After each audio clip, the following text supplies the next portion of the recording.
የተጎዳች ቀልብ ምንም አትሆንም። ጉዳቷን የሚክስላት ግፏን የሚበቀልላት አምላክ አላት። ጉዳዩ የጊዜ ብቻ ነው።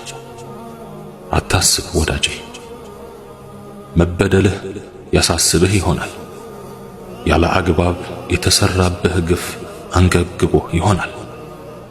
አይዞህ፣ አትዘን፣ ብቻ አንተ በዳይ አትሁን። ግና ሰው ሆኖ በደል ያልደረሰበት ማን አለ?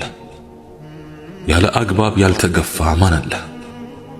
አላህን በማይፈራ ሰው ንብረቱን ያልተቀማ፣ በውሸት ወሬ ስሙ ያልጠፋ፣ ያልተሰደበ፣ ያልተናቀ ማን አለ? እኛ ሙስሊሞች በመጨረሻው ዓለም ስናምን የካሳና የጀዛ ቀን መሆኑንም እናምናለን። ሌላው ቀር